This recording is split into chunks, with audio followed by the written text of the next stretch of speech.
Hello नमस्कार दोस्तों, आप सभी का आपके यूट्यूब चैनल गौतम स्टडी अड्डा पे बहुत बहुत स्वागत है। तो दोस्तों आज तारीख है 6 जुलाई 2020। तो दोस्तों 6 जुलाई 2020 से जितने भी करंट अफेयर्स के इंपॉर्टेंट क्वेश्चन जो आपके एग्जाम में आने वाले हैं वो मैं आपके लिए लाया हूं। तो दोस्तों अगर आपको इस वीडियो का पीडीएफ चाहिए तो नीचे डिस्क्रिप्शन बॉक्स में पीडीएफ का लिंक दिया है, वहां से जाकर के पीडीएफ डाउनलोड कर सकते हैं, या तो मेरे टेलीग्राम चैनल को भी ज्वाइन कर सकते हैं, वहां आपको पीडीएफ मिल जाएगा। दोस्तों अगर आप लोग मेरे चैनल पे नए हैं तो प्लीज सब्सक्राइब जरूर कर दीजिएगा और सब्सक्राइब करने के बाद बेल आइकन आएगा, बेल आइकन को ऑल प्रेस जरूर कीजिएगा। अब चलिए क्वेश्चन नंबर 1 देखते हैं।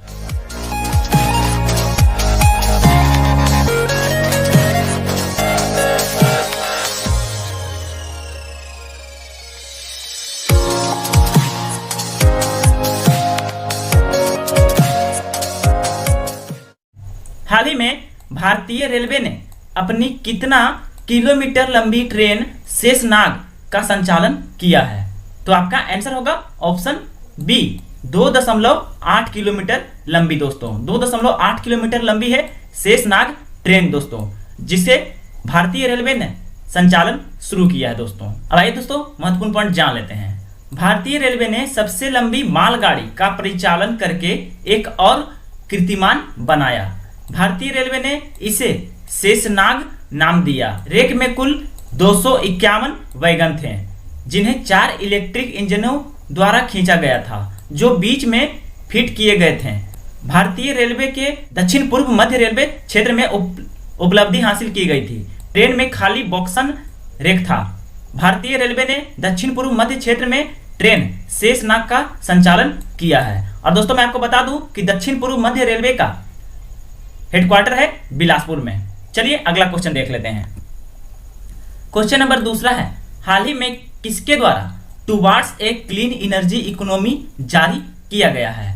तो आपका आंसर होगा ऑप्शन ए नीति आयोग। दोस्तों नीति आयोग के द्वारा towards a clean energy economy जारी किया गया। आइए जान लेते हैं ये क्या है। नीति आयोग और रॉकी माउंटेन इंस्टीट्यूट ने towards a clean energy economy post कोविड-19 भारत की ऊर्जा और गतिशीलता क्षेत्र के लिए अवसर रिपोर्ट जारी की। यह प्रोत्साहन और रिकवरी प्रयासों की वकालत करता है जो भारत के लिए एक स्वच्छ, लचीला और कम से कम ऊर्जा भविष्य बनाने की दिशा में काम करते हैं। इन प्रयासों में इलेक्ट्रिक वाहन, ऊर्जा भंडारण, नवीकरणीय ऊर्जा कार्यक्रम शामिल है। यह बताता है कि कोविड-19 भारत में स्वच्छ ऊर्जा संक्रमण को कैसे प्रभावित कर रहा है। अब आइए यहाँ नीति आयोग का बात है तो नीति आयोग के बारे में आपको बता देता हूं, क्योंकि इससे भी क्वेश्चन कई बार एग्जाम में पूछा गया है और पूछा जाता ही है। नीति आयोग का फुल फॉर्म होता है national institution for transforming India, और इसका हेडक्वार्टर है नई दिल्ली में, और चेयरमैन जो होते हैं वो प्रधानमंत्री होते हैं। तो अभी हैं श्री नरेंद्र मोदी जी, वाइस चेयरमैन है राजीव कुमार और सीईओ है अमिताभ कांत। और स्थापना किया गया था 1 जनवरी 2015 को। इससे पहले इसे योजना आयोग के नाम से जाना जाता था, और नीति आयोग को भारत का थिंक टैंक भी कहा जाता है।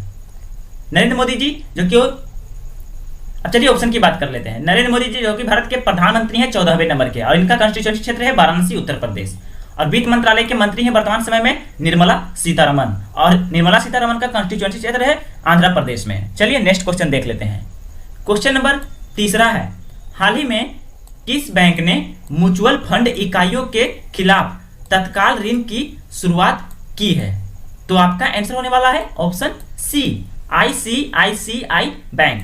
दोस्तों आईसीआईसीआई बैंक ने म्यूचुअल फंड इकाइयों के खिलाफ तत्काल ऋण की शुरुआत की है। अब चलिए जान लेते हैं तत्काल ऋण है क्या। आईसीआईसीआई बैंक ने सीएएम म्यूचुअल फंडों के खिलाफ इंस्टा लोन शुरू किया, जो कंप्यूटर एज मैनेजमेंट सर्विसेज के साथ साझेदारी में एक सुविधा है। यह सुविधा Insta loan against shares LAS का विस्तार है। यह सुविधा खुदरा ग्राहकों को ऋण और इक्विटी म्यूचुअल फंड दोनों में अपनी हिस्सेदारी गिरवी रखकर 1 करोड़ रुपए तक का ऋण लेने में सक्षम बनाती है। यह पूरी तरह से डिजिटल और पेपरलेस सुविधा है। जान गए? अब चलिए आईसीआईसीआई बैंक के बारे में जान लेते हैं, क्योंकि बैंकिंग से भी क्वेश्चन एग्जाम में पूछा जाता है। आईसीआईसीआई जिसका फुल फॉर्म होता है industrial credit and investment corporation of India, और हेडक्वार्टर है मुंबई महाराष्ट्र में। MD एंड CEO है संदीप बख्शी, और टैगलाइन है आईसीआईसीआई बैंक का, हम है ना ख्याल आपका। अब चलिए ऑप्शन की बात कर लेते हैं। ऑप्शन में है यस बैंक। जिसका हेडक्वार्टर मुंबई महाराष्ट्र में ही है, और MD एंड CEO है प्रशांत कुमार, और टैगलाइन है यस बैंक का एक्सपीरियंस आवर एक्सपर्टाइज। अब चलिए एक्सिस बैंक के बारे में जान लेते हैं, जिसके MD एंड CEO हैं अमिताभ चौधरी, और हेडक्वार्टर है मुंबई महाराष्ट्र में ही, और स्थापना किया गया था 3 दिसंबर 1993 को। 2-3 दिन से ये क्वेश्चन आपको बैंकिंग का रिपीट होता जा रहा है, आपको याद हो जाना चाहिए। और टैगलाइन है एक्सिस बैंक का बढ़ती का नाम जिंदगी। इंडियन ओवरसीज बैंक, जिसका हेडक्वार्टर है चेन्नई तमिलनाडु में, और स्थापना किया गया था 10 फरवरी 1937 को, और टैगलाइन है good people to growth with. तो चलिए दोस्तों अगला क्वेश्चन देख लेते हैं। इतना जानकारी आपको किसी भी चैनल वाला देने वाला नहीं है दोस्तों। क्वेश्चन नंबर 4 है, सिर्फ इसी चैनल पे इतना जानकारी आपको मिल सकता है, इसलिए अपने दोस्तों को जितने भी ग्रुप में है सभी को बता दीजिएगा मेरे चैनल के बारे में। हाल ही में किसने आत्मनिर्भर भारत ऐप इनोवेशन चैलेंज शुरू किया है? तो आपका आंसर होगा ऑप्शन डी, नरेंद्र मोदी, जो कि भारत के 14वें प्रधानमंत्री हैं। ये आपके सामने हैं, जिन्होंने आत्मनिर्भर भारत ऐप इनोवेशन चैलेंज शुरू किया है।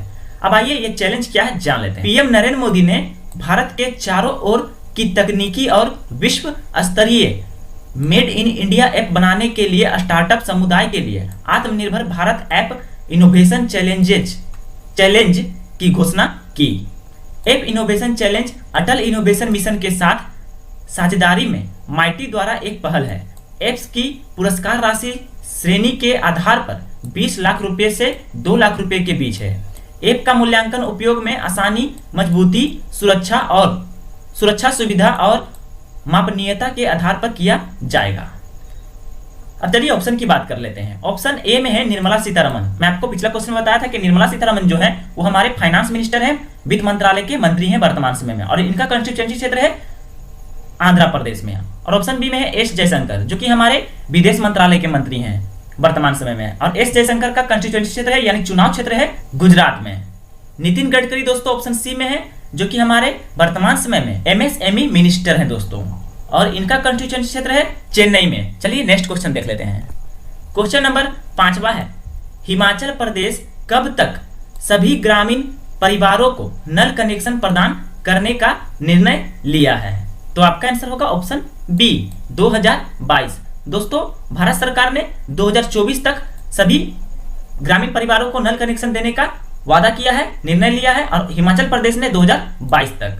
तो चलिए महत्वपूर्ण पॉइंट जान लेते हैं। केंद्रीय जल शक्ति मंत्री गजेंद्र सिंह शेखावत है दोस्तों, और हिमाचल प्रदेश के CM जयराम ठाकुर के बीच वीडियो कॉन्फ्रेंसिंग के माध्यम से एक बैठक हुई। उन्होंने राज्य में जल जीवन मिशन के कार्यान्वयन पर चर्चा की।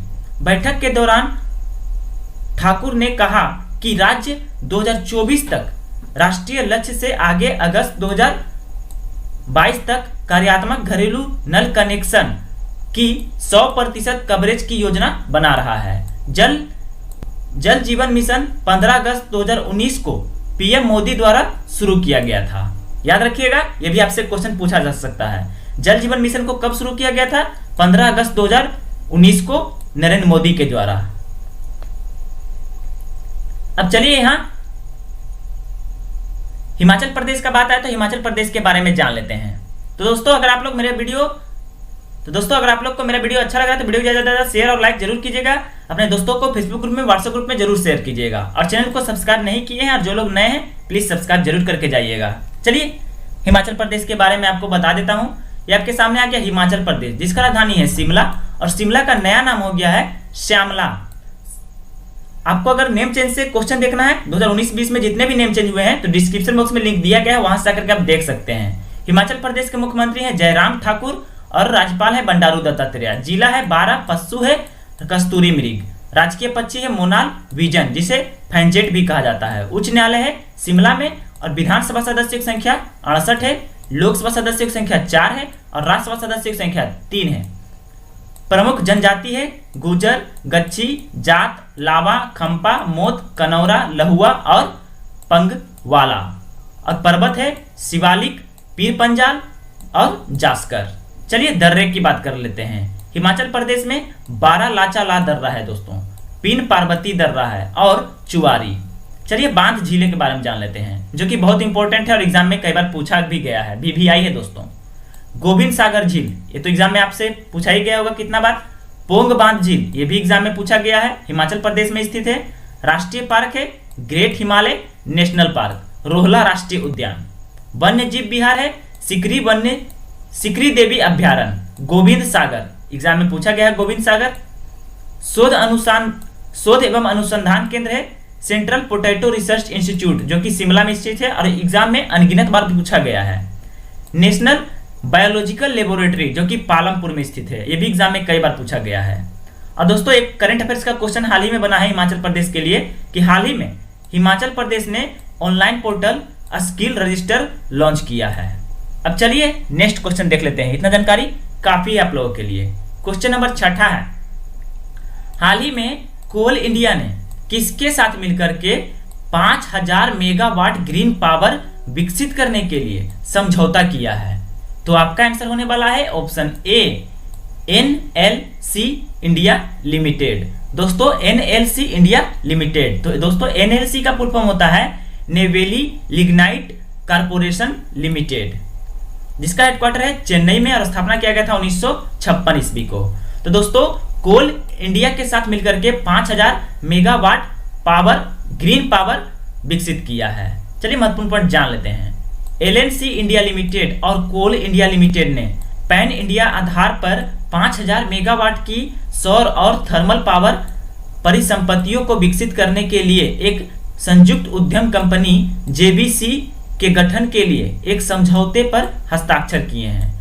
कोल इंडिया और NLC के बीच प्रस्तावित JVC में इक्विटी भागीदारी 50-50 के अनुपात में होगी। यह संयुक्त उद्यम कंपनी कोयला मंत्रालय के तहत 2 केंद्रीय सार्वजनिक क्षेत्र के उपक्रमों के तालमेल और विशेषज्ञता के साथ बिजली क्षेत्र में एक नए युग का प्रतीक है। अब चलिए कोल मंत्री के बारे में आपको बता देता हूं। हमारे कोल मंत्रालय के मंत्री हैं प्रहलाद जोशी। दोस्तों लिख लीजिएगा, एग्जाम में पूछा जाता है।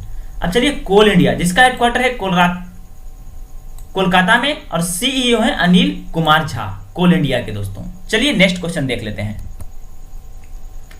क्वेश्चन नंबर 7वां है, हाल ही में फिर से यानी पुनः दोबारा रूस के राष्ट्रपति कौन बन गए हैं? तो आपका आंसर होगा ऑप्शन सी, व्लादिमीर पुतिन। दोस्तों ये आपके सामने है व्लादिमीर पुतिन, जिन्होंने रूस का राष्ट्रपति का चुनाव फिर से जीत लिया है और रूस के नए राष्ट्रपति पुनः बन गए हैं।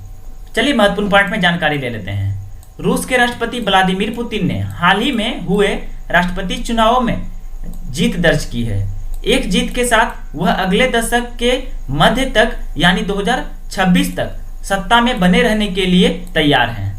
दोस्तों रूस में जो राष्ट्रपति का कार्यकाल होता है वो 6 वर्षों का होता है। दोस्तों रूस के नागरिक संवैधानिक संशोधन पर एक राष्ट्रव्यापी जनमत संग्रह में मतदान करने के लिए गए थे।